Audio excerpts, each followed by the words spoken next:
जैसे आप जान गए कि ये नहीं करना चाहिए, आप नहीं रुक पाएंगे, जानकारी होने से नहीं रुक पाएंगे। आप में अब बल चाहिए कि जो नहीं करना चाहिए उसके लिए मैं रोक सकूं अपने मन को। से हम प्रकाश में देख सकते हैं, अंधेरे में पड़ा हुआ रस्सी का टुकड़ा हमें सांप नजर आता, हम भयभीत हो गए। पर अगर प्रकाश का फोकस, तो हम देख पाएंगे कि भय की जरूरत नहीं है, क्योंकि वो रस्सी है, सांप नहीं है।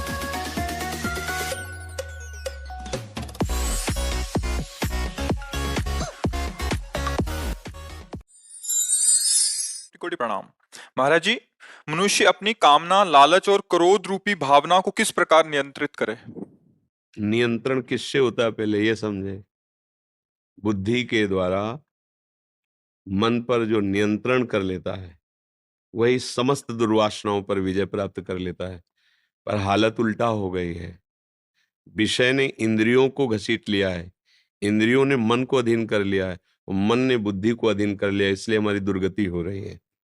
अब ऐसा हमें विवेक मिले जिससे हमारी बुद्धि में इतना पावर आवे कि वो मन को अपने अधीन कर ले और मन इंद्रियों को अधीन कर ले और इंद्रियां निर्विषय हो जाएं, तो ये सब पापाचरण, दुराचार, मनमानी आचरण, ये सब बंद हो जाए।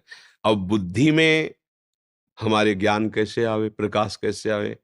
तो साधन को हरि भजन है, कै सतसंग सहाय। दो बातें कही गई। मन तो चंचल सबनते, याको कौन उपाय? तो साधन को हरि भजन है, कै सत्संग सहाय। खूब नाम जप करे प्रिया प्रीतम का और सत्संग सुने।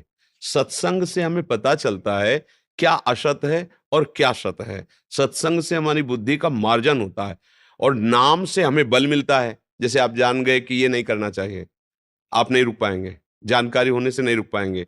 आप में अब बल चाहिए कि जो नहीं करना चाहिए उसके लिए मैं रोक सकूं अपने मन को। वो बल मिलता है नाम से। जितना नाम जप करेंगे उतने ही आपकी बुद्धि में बल आएगा और जितना सत्संग सुनेंगे उतना ही प्रकाश आएगा। जैसे हम प्रकाश में देख सकते हैं, अंधेरे में पड़ा हुआ रस्सी का टुकड़ा हमें सांप नजर आता, हम भयभीत हो गए। पर अगर प्रकाश का फोकस हो तो हम देख पाएंगे कि भय की जरूरत नहीं है, क्योंकि वो रस्सी है, सांप नहीं है। ऐसे ही मुझे भ्रम हो गया है कि शरीरों के भोग में सुख है, नाना प्रकार की पद प्रतिष्ठा में सुख है।